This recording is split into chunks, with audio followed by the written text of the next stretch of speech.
thanks, guys, for taking the time to drive up here to Everett from Lewis County. Absolutely. You came all the way to the original Tweakerville. Did you guys know that this is the original Tweakerville? Is it really? So back before the whole drug pandemic, epidemic, crisis, apocalypse, whatever you want to call it, this was already a place where the tweakers congregated. And in 2016, there was a guy here who ran for mayor. Unfortunately, he was a write-in, and he came in late. But he owns a, right on the edge of town, I don't think it's an auto body shop, it's a car parts store, something like that, and he's got an electronic reader board. And he got so frustrated with the drug situation here, instead of, welcome to my shop or whatever it said, he switched it to welcome to Tweakerville. Oh, wow. So when you get off the freeway to come into Everett, there was this big sign that said welcome to Tweakerville. I mean, he's just calling it as he sees it. Well, and so, it was this local fiasco, and he decided to run for mayor, and he got 20% of the vote as a write-in. Wow. That's amazing. But basically on do something about the tweakers. So right. We're the original Tweakerville in OG, Everett. So yeah. you left the nice country to come to we were the Washington driving... State hole in the ground. Oh, yeah, absolutely. I mean, we were driving through just down I-5 through downtown Seattle, and just the amount of graffiti and homeless garbage and homeless mansions, as I like to call them. They're multi-room Tweaker pads. And it's quite a ride through Seattle. It is. Especially if you go to the Seattle courthouse. I don't know if you've had that experience. No, hold your thankfully. breath while you're going down the okay. walkway to go in the door. Yeah, definitely hold your breath.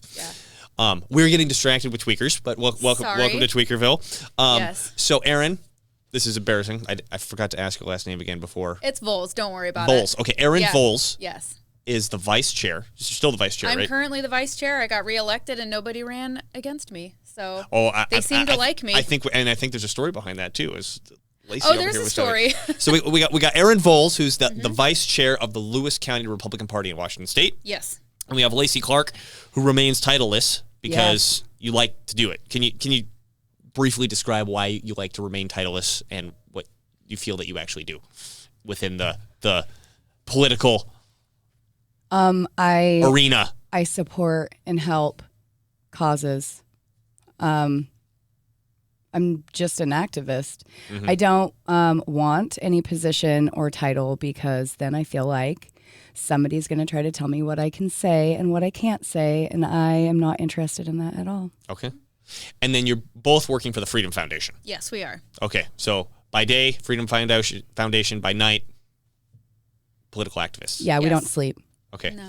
Although Freedom Foundation is kind of political activism on top of it it's too, right? Not. It's a nonprofit. Nonprofit. Yeah, it's a non-political organization. Okay. I'll take your word for it. Oh, yeah.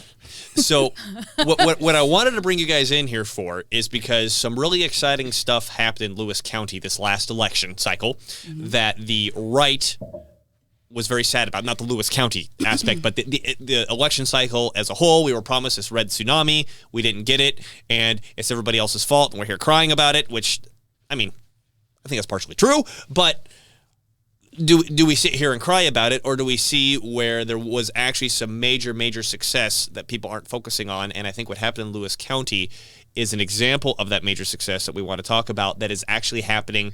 I know specifically in this state it's actually happening, and likely it's happening across the country. Yes. So I wanted to focus on this huge success that actually happened this last election cycle, and also look at Lewis County kind of as a case study of this is how you can do it too. It's not that hard. It's not that hard. So let's talk about, first and foremost, what was the situation? And we're talking about the Lewis County Republican Party here. Like, yes. This is vying for control of the party apparatus.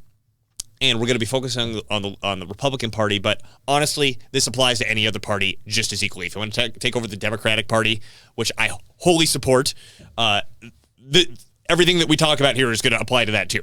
So what was the situation in Lewis County that got flipped on its head in the Republican Party this last election cycle? Well, so Brandon and I were both, Brandon is the chairman, Brandon Svensson. We were elected in late 2020, like at the height of COVID. We were chosen by the establishment that had been running the party for like the last 30 years. So they were getting tired and they wanted new blood. So tired, literally, they're getting old. Literally is what you mean. tired. You know, they had a lot of knee surgeries they needed to deal with, and they wanted to talk about it. But Brandon and I were elected to lead the party into a new direction. Or at least that's what we were told and what we thought we were going to be doing. Well, this is what the old guard told you. Oh, please lead us in a new direction because our knees don't work. Yeah, absolutely. Don't forget that it was one faction of the old guard. Oh, yes. And there was already infighting between factions of the old guard establishment. Okay. Yes. So there was already a lot of conflict going on. We learned about this as we kept moving, and there were a lot of roadblocks, but we knew that we are coming from a very conservative area. It's mostly conservatives in Lewis County, conservative Republicans, and we could feel the energy that was building already within the party.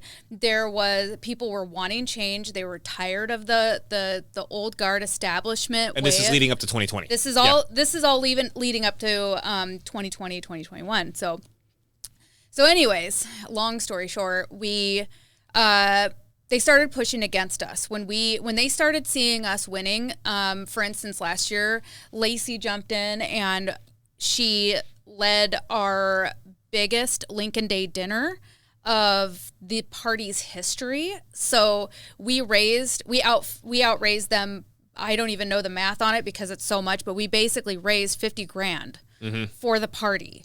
And so then they saw that as, okay, these people are serious. They're gaining power. They're gaining ground. We can't control them. We can't control them. But they tried. They tried twice to impeach our chairman based on rumor and pearl clutching establishment. Standard operating procedure. Yes, exactly. Just a stupid drama crap. Right. Okay. And all they did was piss the people off more. They exposed themselves as the establishment old guard rhinos that they are, and through doing that, they made it so people were passionate about joining the party and getting them the heck out of there. They wanted to support Brandon. They wanted to support our movement. And so we had people coming out of the woodwork, signing up and running as PCOs so that this wouldn't happen again. And then real quick, let's talk about what a PCO is. Oh, sorry. Well, yes. No, that's fine. Just obviously I know what it is. Yes. But this is kind of one of the big mysteries because it's like, okay, here's this party apparatus. How do you become a member of the party and what does that mean, right? So a PCO is short for Precinct Committee Officer, which is a term we use in Washington State. All states have this, but usually each state has its own name for what it is, right? So what is a PCO and how do you become a PCO? So a PCO is somebody who it seems like a little bit of a stretch to explain what a PCO is, but basically there's voting districts within the county, and it's usually like in small neighborhood, it's the smallest political district. Right. I mean, You got the country, then the state, then the county, then the city, or the unincorporated aspect of the county. And all of that is chunked up into, theoretically, less than 1,000 voter groups. Yes. And these are elected positions. Yes, and these PCOs Unpaid. are unpaid elected positions. Elected positions, yes. And so these PCOs their job is to promote Republican ideas or party ideas. Right, party ideas. Keeping it general. Whatever the party is. Yeah, because there's Democrat PCOs, not in our county, but so they help their neighborhood of people, their constituents, vote, and then they're the ones that come to the Republican Party to represent their little precinct corner of the world. Yes. So they are a representative of their voting precinct. Well, and then what I've realized even more importantly than that, because essentially what you just described is they're supposed to be the rah-rah person of the neighborhood. Sure. Go out and get your neighborhood to vote. Yes. But they're also the legislative body of the county party.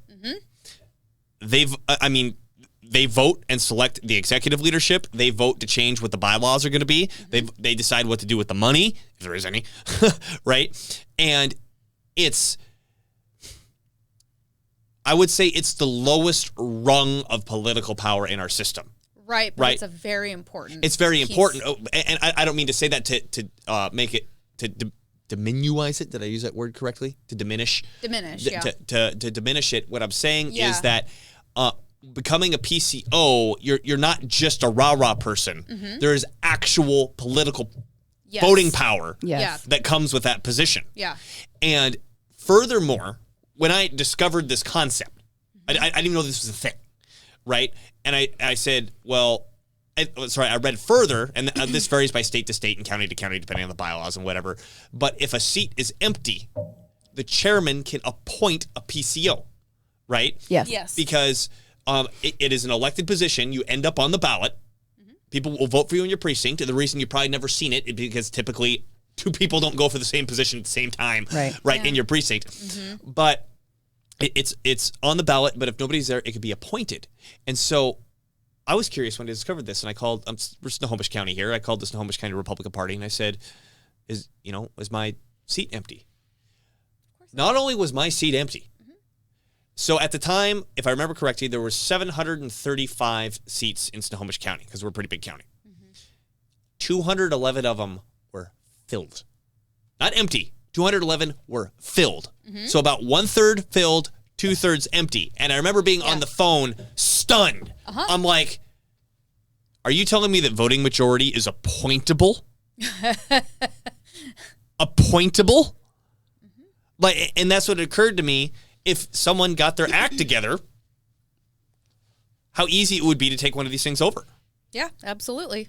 Well, you have to remember too, the prior e-board, the historical e-boards, really, for decades.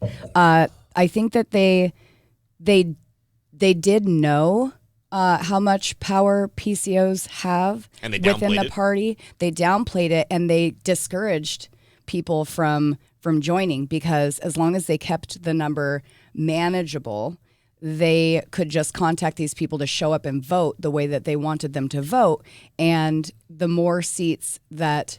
So when Brandon and Erin then started leading the party, they were invited to, obviously. And then the second that these people realized how conservative they were and the vision that they had for the party and how they wanted it to grow, they were like, oh my God, what have we done? So, of course, then they really started fighting. They had some pretty fundamental differences, like January 6th, the old guard wanted to come out with a statement apologizing for it. And Brandon and Erin are like, no, we're not doing that. Sorry.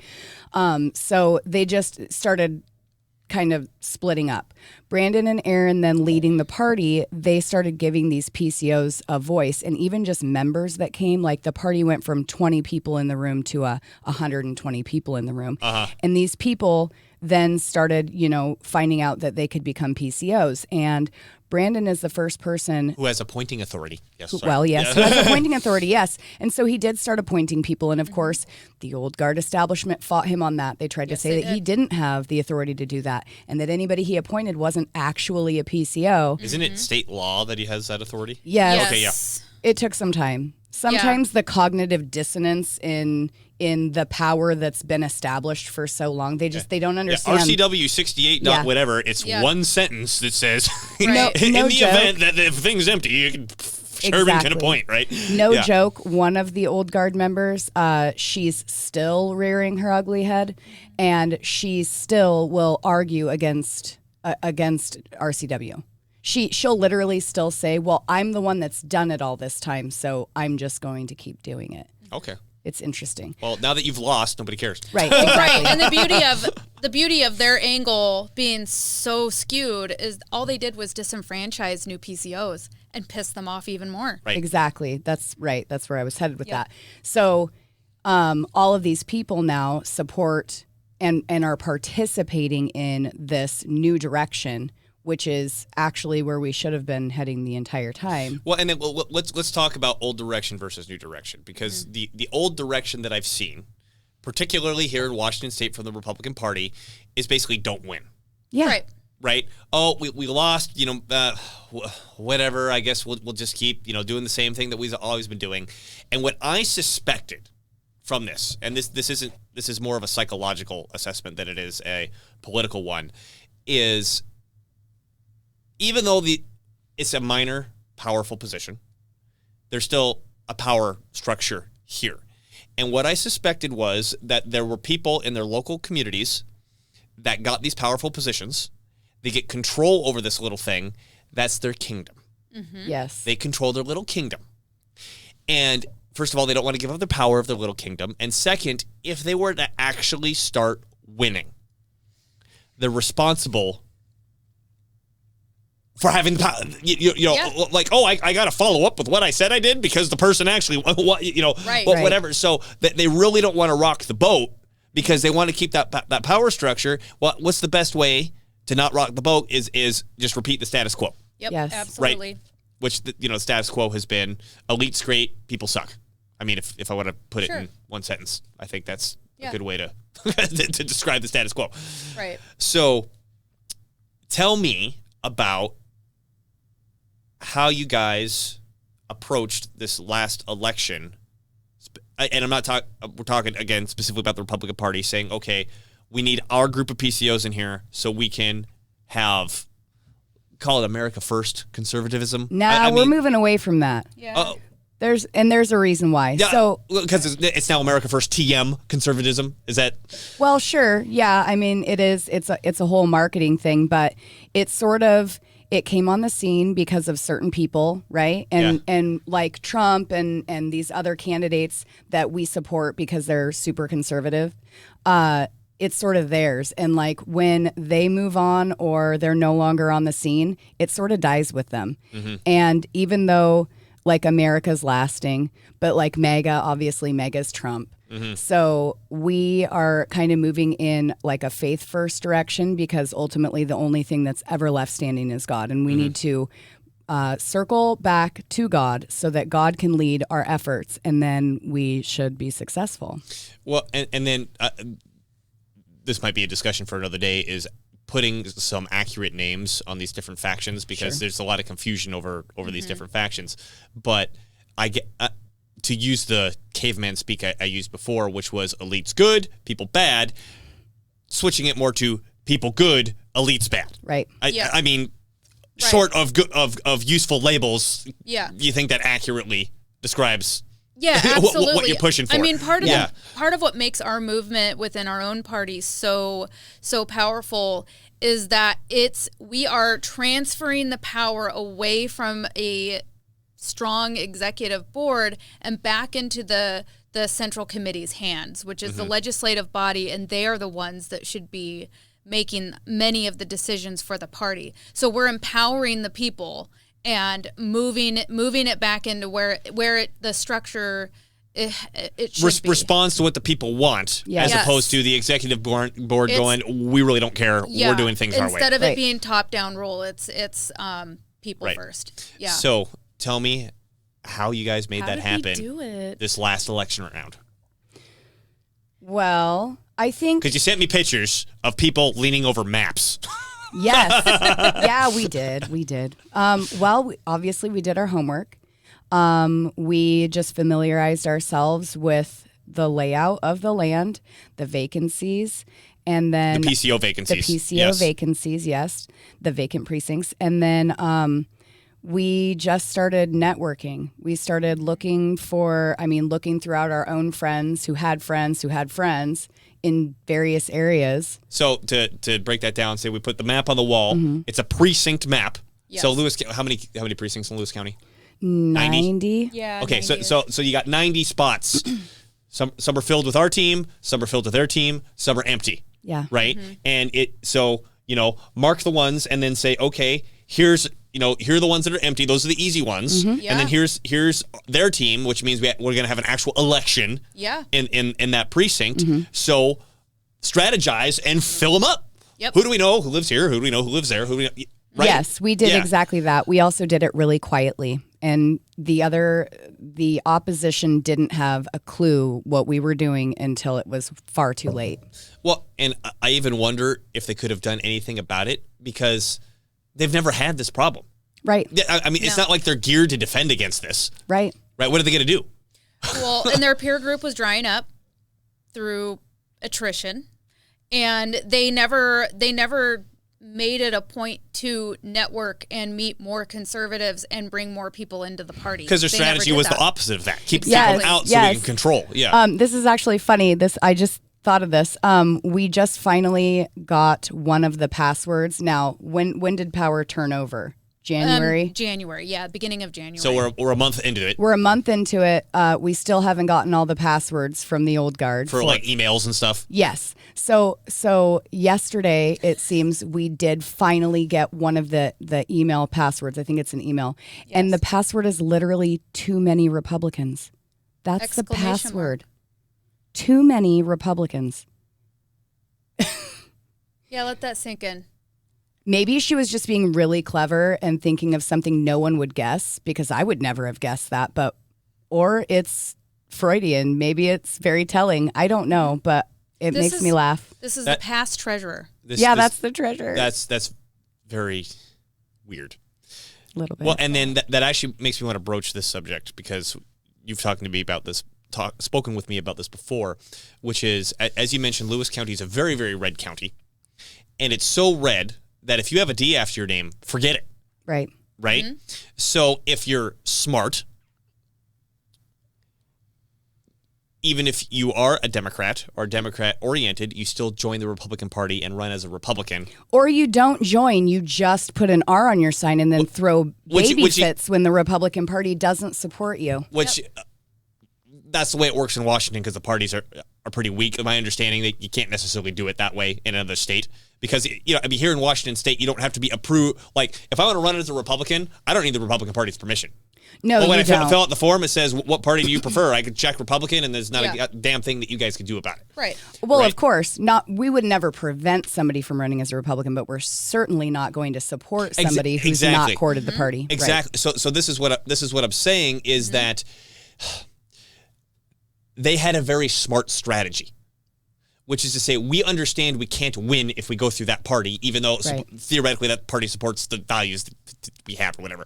So we'll take over this other party and utilize that one. Mm-hmm. Sure.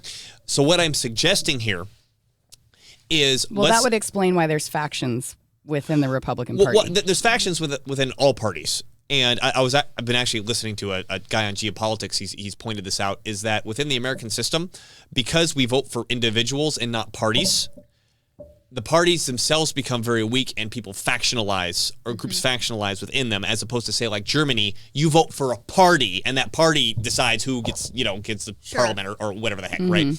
So what I'm suggesting is, if that we wanted to, let's I'm kind of jumping the gun here, visualizing this, saying, okay, here's a manual to take over a party. Mm-hmm. If I go to King County, Seattle, does it really matter if I take over the Republican Party? Is it really that big of a deal if I take over the Republican Party in a Democrat-controlled area? Perhaps it's not as effective. I think it's still... But here's what I'm saying, is that, okay, what if you got your friends together that say, we have such and such ideals? And again, just to boil it down, I'm going to say our ideals are people good, elites bad, versus elites good and people bad. We have those ideals. Instead of saying, well, we think our ideals align with this party versus that one more. Mm-hmm. Because, I mean, let's be honest, let's go back 20 years. The Republicans were fucking, excuse my language, let's bomb the whole world now. Yeah. Right? Yeah, very much Mohawks. Yeah, and the elites bad was kind of, I mean, at least in the minds of the voters, more toward the Democrat side, right? It's totally switched. Mm-hmm. But instead of saying, I think I associate more with this party, so let's go to that one, say, well, let's see what party's stronger, and then just take over that and bring our ideals with it. Because does the party... This is a chicken and egg, cause and effect question, right? Does the party have such and such ideals, therefore I want to associate with it or not? Or does the party have such ideals because I've associated with it or not? You guys follow me? Yes. Yeah. Do you follow me? Listener? We're getting there. Like, the party doesn't believe, have the ideals that I have. Yeah, because you're fucking in it. Yeah. Right. Right. Yeah. So what the idea that I want to put here is, as we're talking about this more and more of like, this is how we've taken over the Republican Party, and here's what we've seen within the Republican Party statewide and potentially countrywide. I want to emphasize this works for any party, and if we're smart, absolutely, right. This is what the Democrats did in Lewis County. They said it's completely hopeless for us to try through the Democratic Party, so let's go through the Republican Party. Yes. Right. That's a very effective strategy, and I don't see why we shouldn't use it. Yeah. Yeah. Agreed. Well, yep.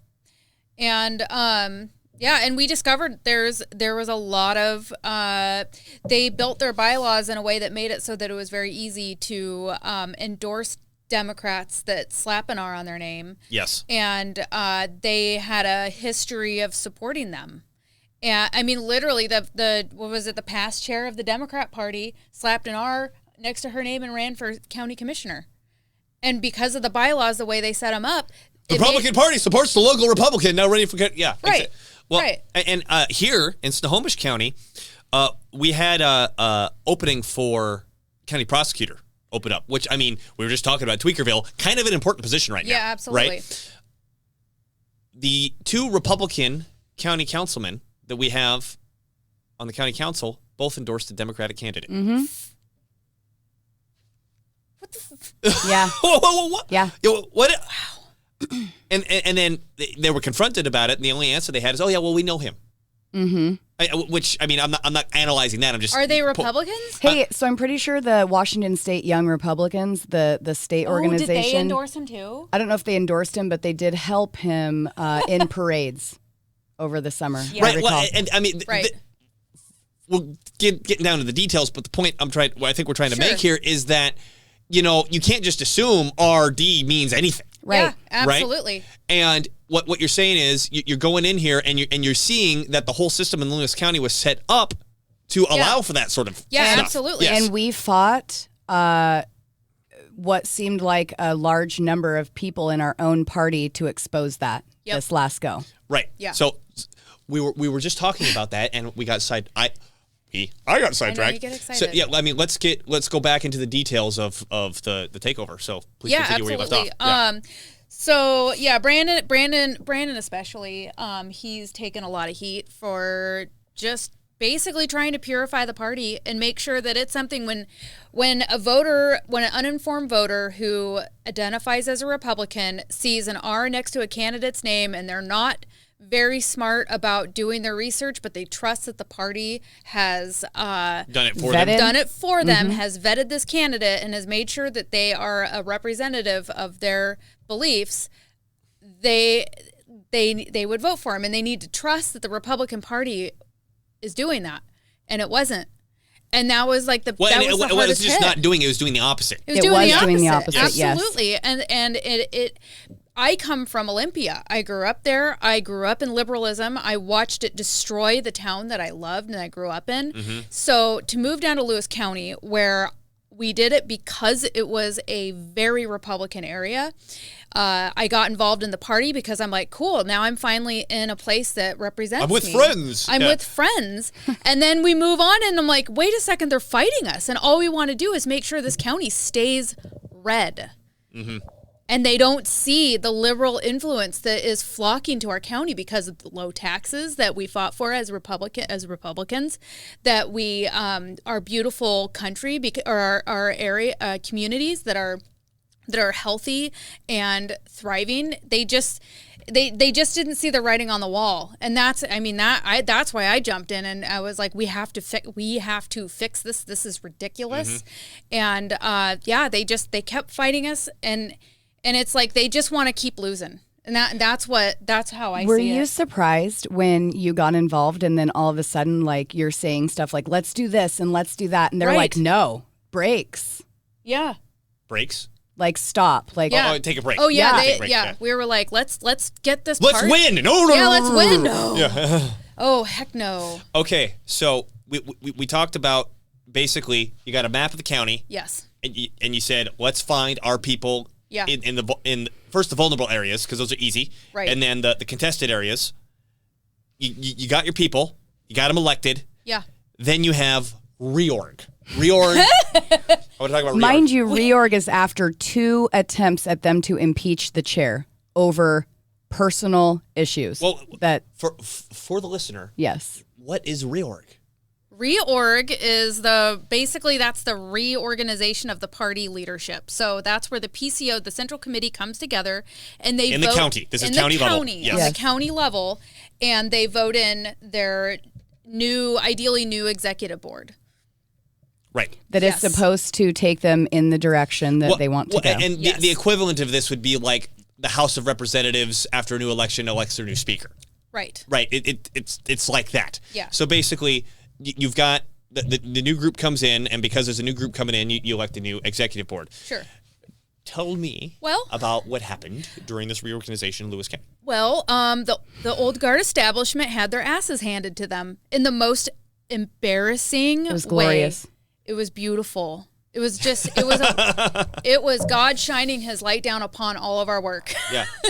It was. It was amazing. Tell it to me like you told me over the phone before. Like, give me the juicy details of the story of like how, I mean, I think Lacey's a good person to ask because I was up front, looking down upon everybody, and I don't like saying it like that. But I get what you said. She's you're in the trenches. Yeah. Yeah. I like to hear your perspective. Well, I don't know how detailed I need to be. Before the reorg, you want to call everybody and make sure that they're coming. Because if you don't show up, you don't get to vote. Correct. Right. And you can't proxy vote for the reorganization. Right. So we started, just calling and reaching out to our PCOs, our newer secretary. So mind you, prior to the reorg, our secretary just quit. So when the sham impeachment didn't go how they wanted it to go, our state committee woman and our treasurer ultimately just stopped coming to meetings. Now, are these old guard? Yes. These two? Okay. Yes. The only old guard member that continued to come was our state committee man.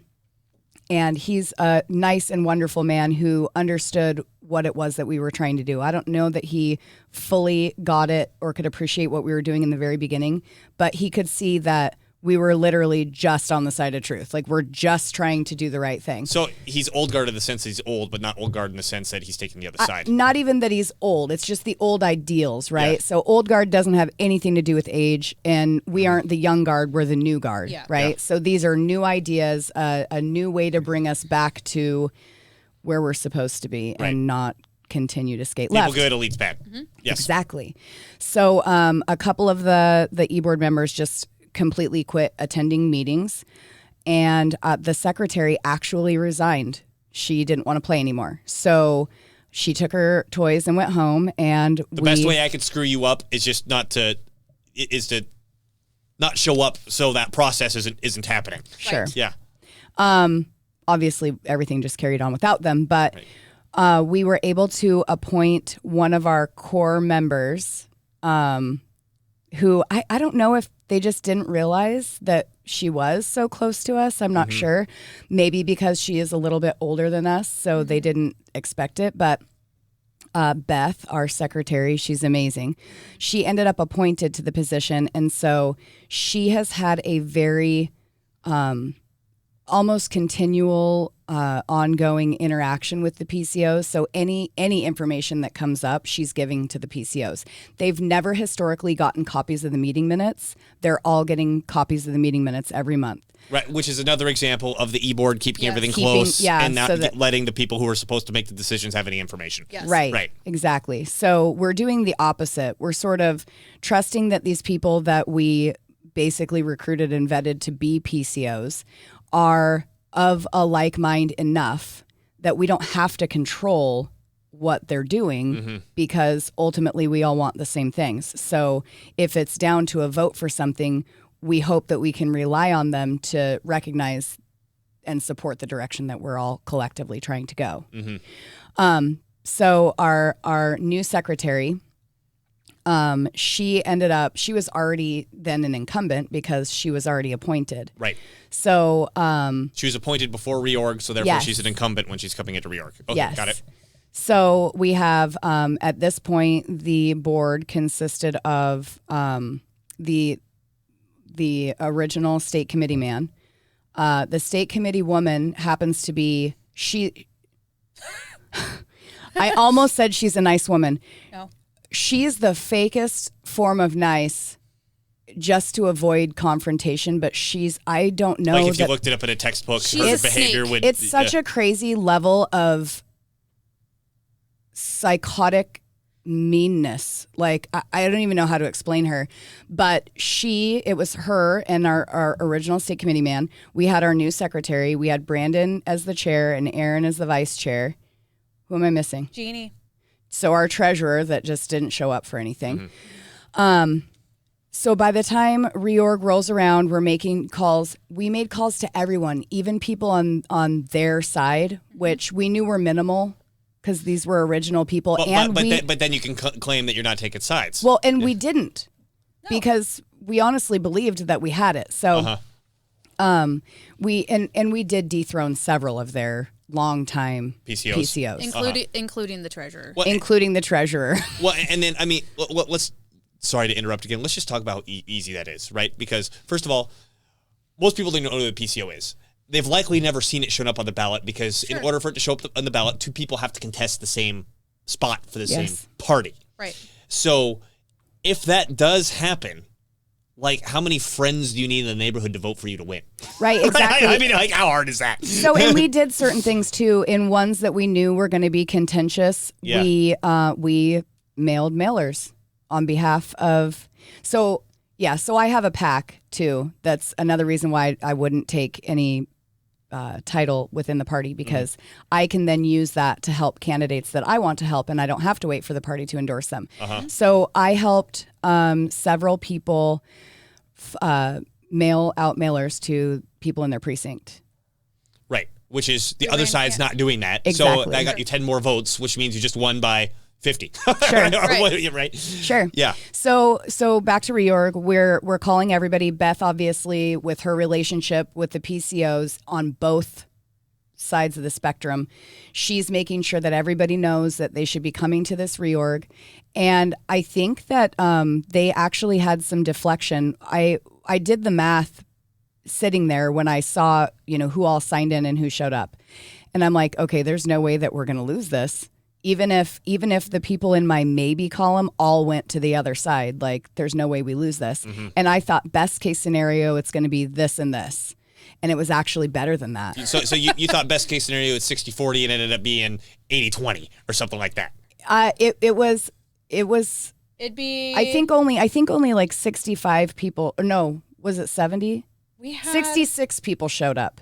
Okay. And it ended up being, it was like 43 to 20 something. So 40, 2/3. 40, yeah. 2/3. Yes. Super majority. This is super majority. Yes. In the most glorious and satisfying way. And then you were telling me over the phone, once the Old Guard executive board saw the number of people walking into the room, a lot of them didn't even want to get nominated. Okay. Because they didn't want the embarrassment of losing. Yes. Got that right? That in and of itself, that little piece is, it's a little bit more specific. But so the first thing that comes up is chair. And they actually vote and count the votes for that position before they move on to another position. Because the new chair is going to walk up and chair the rest of the meeting at that point? Well, I'm not sure why they do it that way. Yeah. That's just how they do it. And other ones that I've seen, that's how they do it as well. So leading up to this, the Old Guard establishment had chosen their new chair, who was going to run against Brandon. And this person also is a very hate-filled, vile... good old boy. He's newer. And what's funny is Brandon's the one that put him in an appointed PCO position. Oh, yeah. Unfortunately, this particular gentleman is completely, he's getting ear serpented by the local tabloid writer who also is very closely aligned with our previous state committee woman. Sure. So, these hate-filled people had chosen who they were going to run for these various positions. I don't even know that they had somebody to run for all of the positions. And I think at this point, they were all still supporting Beth to be secretary. Right. Even though Beth was one of those people poring over the precinct maps with us, right? Like, they just had no idea. So the chair vote comes in, and the gentleman that they had run against, Brandon, was there, all smiles, just so confident. And when they had some old guard members who've previously held board positions and whatnot, I believe Democrats, up there counting the votes. You could see them counting them and then counting them again. And they were they just couldn't believe it. So when they got done with that and they announced that Brandon was the chair, you could just feel the defeat in that little section of the room. Like, it was a very small section. The color left their faces. They were not happy. So vice chair comes up. Nobody runs against Erin. No. So apparently they were gonna roll with you, I guess. I guess so. I don't know. Were they going to roll with you, or the person they had picked out went, I don't want to lose that No. bad. I don't want to look that bad. Yeah. I was sitting in the back. I was watching everybody. Yeah. Okay. My eyes were where they needed to be just to see reactions. Yeah. So nobody ran against Erin, and that was great. Then it was it state committee woman? Yes. So originally, the previous state committee woman absolutely would have ran. Mm-hmm. I believe that because her pick for chair didn't make it, she could see the writing on the wall. And what did she do with her vote, her son? I'll mention that too. Good. But I was going to say, so this tabloid writer who literally even yesterday wrote a story about Brandon, the chair, because he's also the mayor of Winlock. She is so obsessed with him. That's all she writes about. It's all she writes about. So they used this woman. Previously, these people hated each other. These were the two different factions that brought Brandon and Erin in that were fighting previously. They have a common enemy. It's Brandon. Right. So right now, they're all buddy-buddy. This tabloid writer and one of the continually drunken establishment PCOs got together and previously had wrote a ton of anonymous letters to PCOs, elected officials across the state, chairmen across the state about how bad Brandon us. is. Yeah. Yes, okay. and about how awful Brandon is. So the tabloid writer, the night before the reorg, sent out Winlock, Lewis County Informer was where the email was that this was coming from, but put out some... At gmail.com. Yes, it was at gmail.com. Lewis County Informer at gmail.com. Yeah. She put out this horrific character smear on the person that we were going to run for state committee woman. And this woman is somebody who was very important part of the Joe Kent campaign for CD3. Sure. She's dedicated. She was a dedicated member. She wasn't even a PCO. She was just a dedicated member forever. And this person, they used to be friends, these two people, these two women. And so it was so ugly. And all the PCOs, all our new PCOs that were going to have a chance to vote for the first time saw this. And for many of them, it was the first time they'd seen one of these things that I'm sure they had heard so much about. Well, hit piece. Hit Smear. piece. Yeah. Yes. So when she got up, she was nominated. She being... Her name is Kim Peterson. She's our new state committee woman. Okay, and this is the one on your team. Yes. Okay, yes, all right. So she was nominated. She went up to speak, and she mentioned the hit piece. And she's just up there in tears, like saying, you know, essentially, I'm not that person that they're painting me. I'm not who you say I am, right? Mm-hmm. Like, I'm a child of God, and I'm who God says I am. And you can't change that. Mm-hmm. So basically denouncing this letter that came out. Right.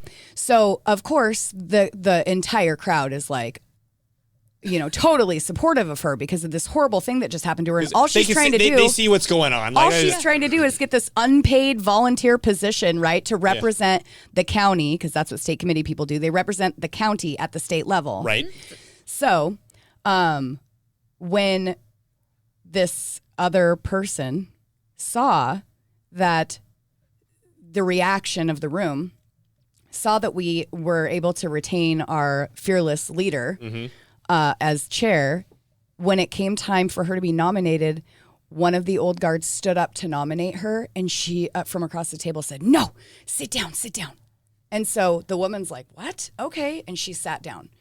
So she didn't want the embarrassment of losing so badly. She didn't want the embarrassment of losing. Now, I thought that was, I honestly got a little chuckle out of that, but I didn't realize what else was happening in the room at that time.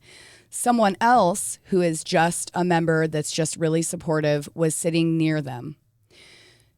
So, I think that this is what I'm about to express, what I'm about to explain as happening that day, might give you a better idea of who these people are. Mm-hmm. So this woman that used to be the state committee woman who decided then to have her friend sit down so that she did not get nominated. She has a son who is a PCO. When we were recruiting PCOs, we had also had people come to us that we didn't know. Like, hey, I want to be a PCO. Mm-hmm. Well, this is your precinct.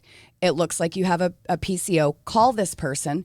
If you align with them, support them. Be their precinct committee captain and just help them get their job done. If you don't align with this person, run against them. Yeah.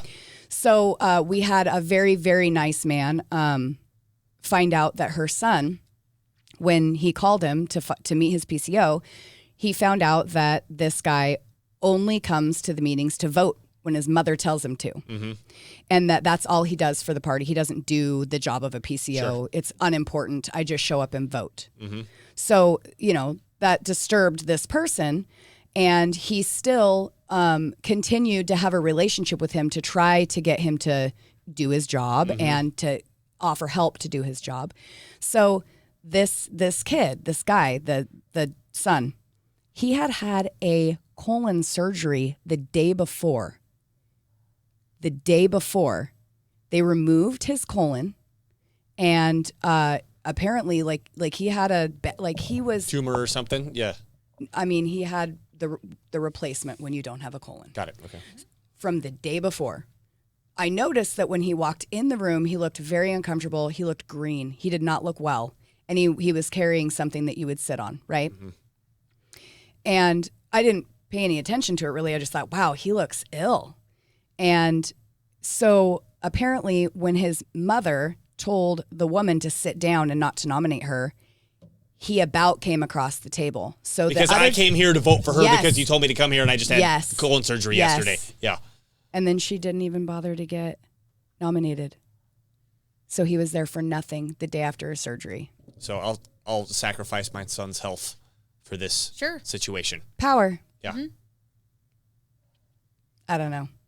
I know. Well, and I think it's important to recognize this isn't nothing that's been described here is strange.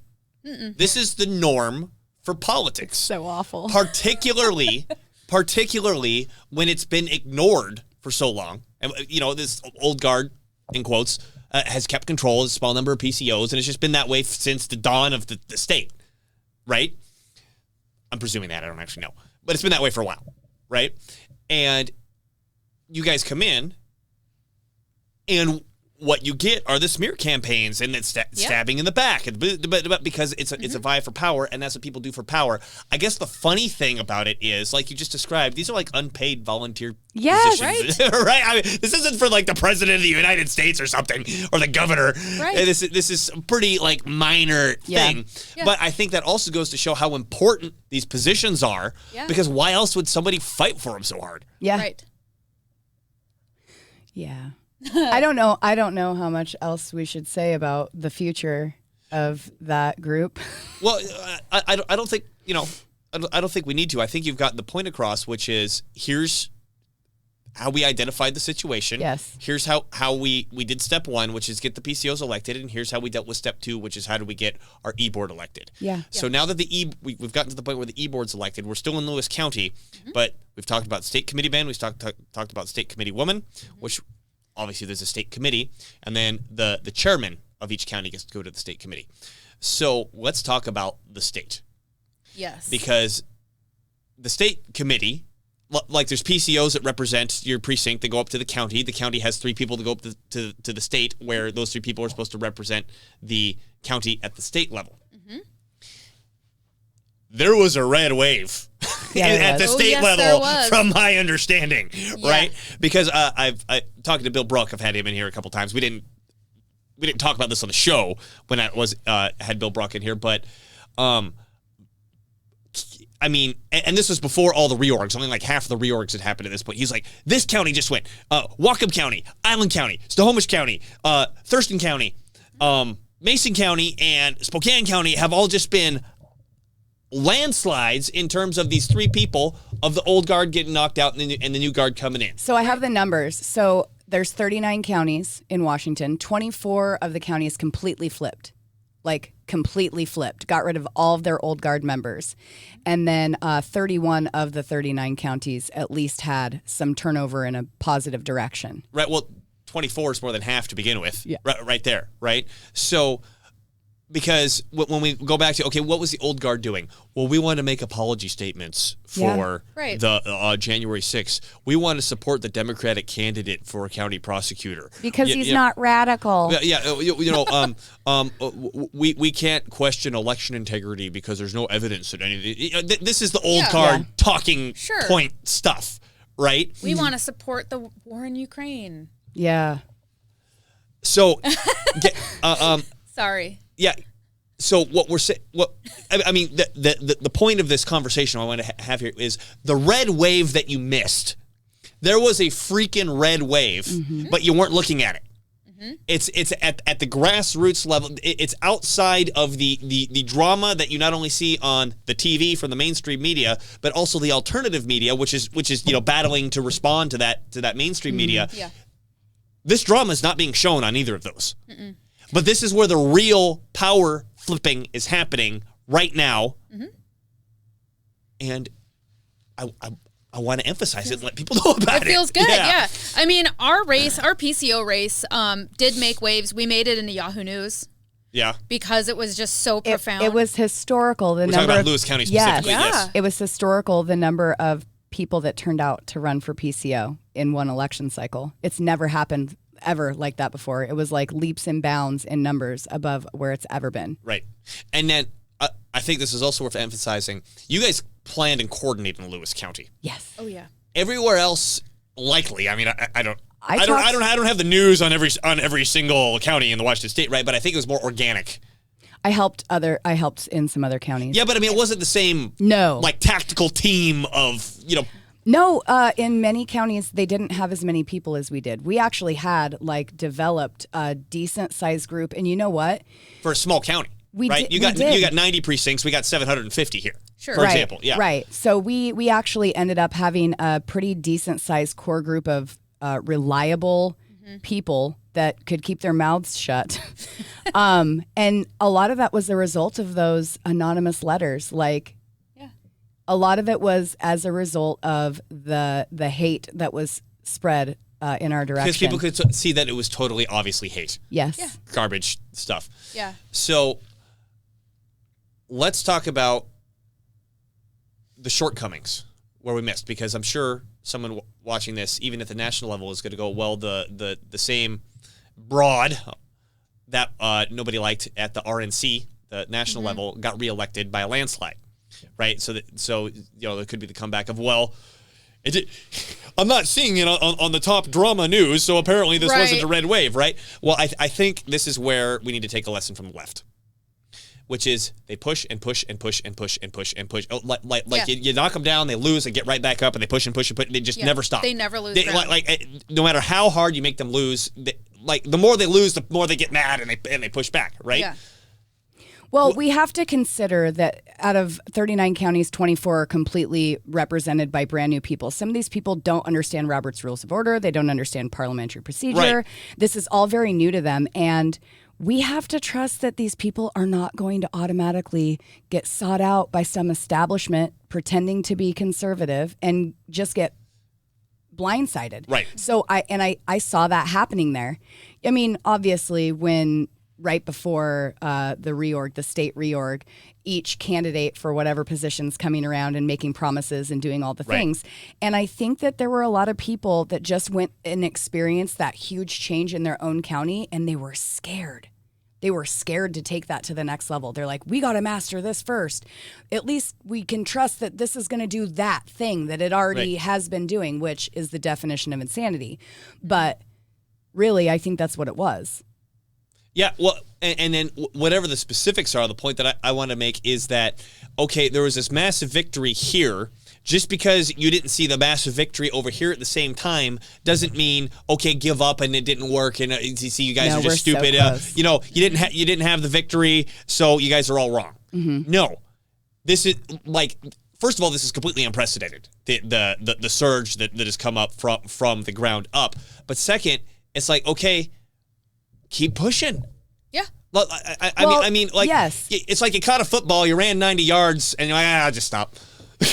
Yeah, right. Exactly right. I mean, this situations like this has happened in the past. You had the Tea Party that went and took over a lot of parties. Mm-hmm. You had there was when the Ron Paul days, there was some libertarian uprisings within parties. This movement is different in that we're not trying to be something other than a Republican. Mm-hmm. We are leaning into our conservative Christian values. And we believe that that's what the Republican Party represents. And we're trying to purify it and actually make it something that is a force instead of a fad. Yeah. Right. And I think the thing that we need to realize is that it's a never-ending battle, and we have to be in it to win it, and just keep pushing ahead, yeah. And we have the truth on our side. We've got science on our side. We have everything going for us. We just need to get rid of that losing mentality and giving ground to the left. Well, and then how does the left win? And these terms are also relative, right? Left, right. Well, but I think we understand what we're talking about when we use these terms. Right? I mean, how have they been winning? Little steps. For decades. Yep. Little steps. And there's no silver bullet that's gonna. Sure. So, okay, overnight we erased all of that. But overnight we accomplished quite a lot. Okay, so let's take the metaphor a little bit further. We could take these little steps back, but the little steps back, each step is significantly more impactful to them than the little steps forward have been to us. Does that make sense? Yeah. Well, I mean, one of the things that we're really trying to work hard on is we see, I mean, it's, there's a lot of, it's good to, help other counties flip seats. We will do that, but our county is so jacked up from this previous leadership that there's just so many seats that we have to fill. One of the great examples of a lot of the work that we did over the summer, over the election cycle, is we got a very constitutional conservative Republican elected as commissioner to complement the other one that was elected before. And you guys have 3 or 5? We've got 3. Okay, so for now, that's the winning vote. Sure, Yeah. and there's 5 here. And there was one that slid in he didn't get the support of the old guard, but he was able to slide in and knock one out. We still have one more that we need to work on. But she identifies as a Republican, and I guess that's fine for now. She's pretending really hard right now. She's really pretending hard. So just recently, one of a major problem that we're dealing with is the Greater Seattle. Yeah, the Greater Seattle YMCA bought a bunch of acreage in a very rural community where they want to build a camp that it's not zoned for. It's not zoned for. And so they have been pushing through with money and manipulation trying to get this land rezoned so they can build their leftist cavalcade of whatever effery that they want to do there. Our commissioners told them no. Told them to kick rocks because that's what the people we elected them for, and they are representatives of our community. But also because there's no infrastructure out there. It's so remote. None. There's no way unless the proposal was YMCA is going to cover fire services and build out a whole EMS response to the area. Even the more densely populated outer lying areas that are still extremely rural have a not adequate response for these issues. So what they're trying to build, it doesn't make sense out there. It's unrealistic. They don't care.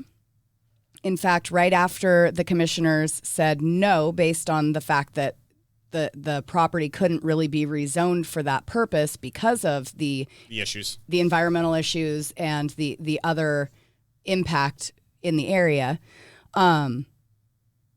they went ahead and bought like 1,600 more acres. And I want to say like the next week, I saw an article in, I think it was Gateway Pundit, where the Biden administration has teamed up with YMCA to help them get into rural areas. Right? So what you're saying, because I don't want to get distracted on what the YMCA is doing, what they're not, but what you're saying is that something is happening in our neck of the woods. Yeah. The people don't like it. Yeah. And because we've been able to corner the political party like we're supposed to, we can elect the people that we want to stop it. Yes. Well, hopefully they can. This is an example of a practical application exactly of why you're doing the thing that we're on here talking about. No, that's exactly why. Yes. This is why the Republican Party and the precinct committee officers and the central committee is so important, because this is where you build your Republican base. This is how you fortify your county and get Republicans elected. You unify on the issues that bring you together. Yes. If someone was interested, literally anywhere in the country, I don't even care if it's state or not, right? And they're like, I like this idea. I don't even care if the ones that take over the Democratic Party. I made that clear at the beginning. And in an area that it makes sense, in an area absolutely. in an area that it makes sense. If they wanted to contact you guys for help, would you be willing to absolutely help them? Yeah, absolutely. What's the best way to contact you guys? Well, certainly not through our website right now. we don't have the password yet. We don't. And by the way, I mentioned that other password earlier because that will be changed. Will be? Hopefully it's changed before I release the show. Produce the show. Change it fast. You don't even know what email it is. I don't even know if it is an email. I just assumed it was. Okay, change the password, please. It's getting changed. It's not appropriate. It's bad juju. But get it changed before this goes on to the, of the course, internet. Yes. Yeah, what would be at this point be the best way to get a hold of us? How about this? By the time someone listens to this, they know you're associated with the Lewis County Republican Party. If you contact them and they don't get back to you, wait a week or two and contact them again and see if they got the passwords at that point. Well, they can always message me, Erin Volz, or the chairman, Brandon Svensson, directly. On Facebook on or Facebook, something. yeah. Just go around. Can you get messages if you're in Facebook jail? I don't know, but if he can't, I can. Okay. Yeah. Yeah, I don't know. I quit using just Facebook don't over a year ago. It was a great decision. Same, I don't have it. Great decision. Oh, yeah, no, I only literally use it just to deal with all this Republican stuff. But that would be the best way at this point. We're still dealing with turnover issues with the past board. They are really reluctant to give up control. So there's going to be probably a little more drama before everything can smooth out. Okay. So it is easy to take over, but that's oversimplifying it. I mean, the path, is easy. Let me say this. It's relatively easy to take over in comparison to. Sure. Let's say, okay, we want to flip the state legislature. That's hard. That's hard. Yeah. That's hard. You're fighting for seats that are entrenched and with the most secure voting system in the entire country, in the entire world. Sure. It's really hard to get past that. So, but with these Republican seats, I'm not saying that you're going to walk in and knock it over, but compared to something like the state legislature, you are. Yeah. They're empty seats. Yeah. I mean, if you're going to try and change the flavor of your county party, the big thing is you have to be in it for the long run. You have to realize that you're going to be up against a lot of very snaky, lying nasty under, people. Very nasty get ready for the anonymous letters saying that you're a child molester and a murderer and whatever. Sure, expect the unexpected and always take the high road and always shine light on their dirty shenanigans too, because it makes what they are doing is not representative of the party. So. Sorry, I just remembered that I wanted to give him that stuff. Yeah, give me stuff. Dinner. Yeah. No. Oh, what? yeah, that too. Oh, yeah. So one of the ways that we want to include people going forward is that some of us personally have conservative friends that are gay. And historically, that was not necessarily something that would be welcomed in the area. And we definitely have a very, very small percentage of the population.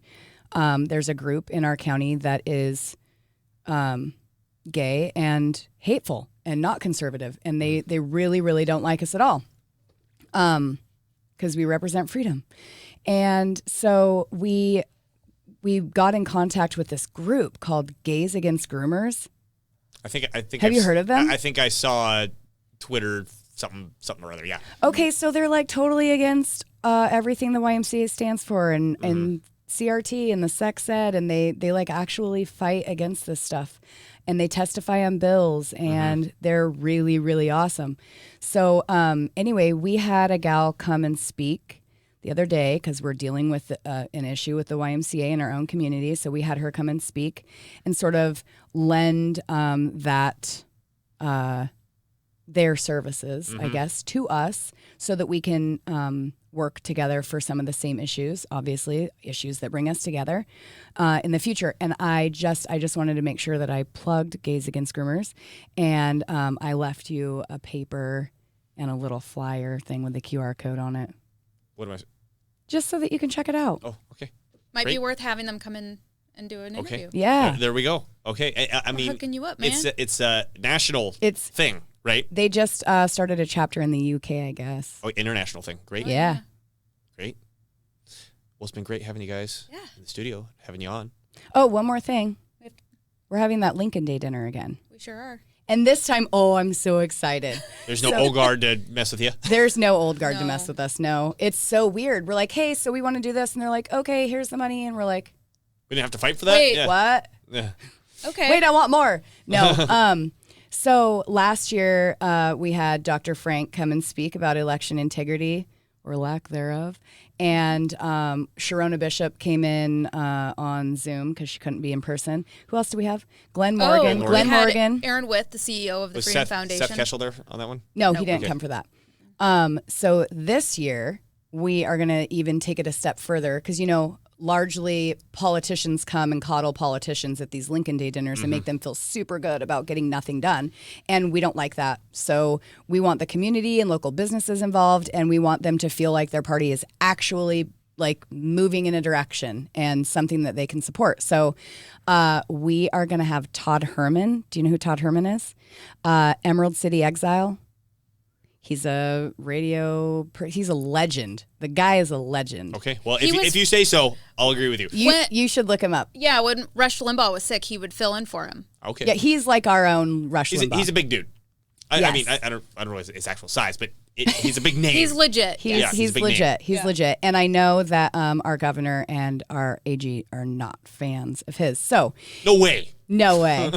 So he is coming to trash the establishment, and then of course we have Glenn Morgan emceeing the event again, and he'll be doing some commentary too. And then we have Mark Herr. Oh, he's coming? Center for Self-Governance. So then Mark's going to come and tell everybody how they can go inside the system and you want to be really effective? Mm-hmm. Come take my training. Yeah. Yes. So Mark Herr, and then we have Josh Novi from Dry Bar Comedy. He's going to come and make fun of the establishment. So there we go. So there's a reason to come to the dinner because it's actually going to be fun. It's going to be so much fun. It's going to be so much fun. We're putting the fun back in fundraising. That wasn't cheesy at all. Nope.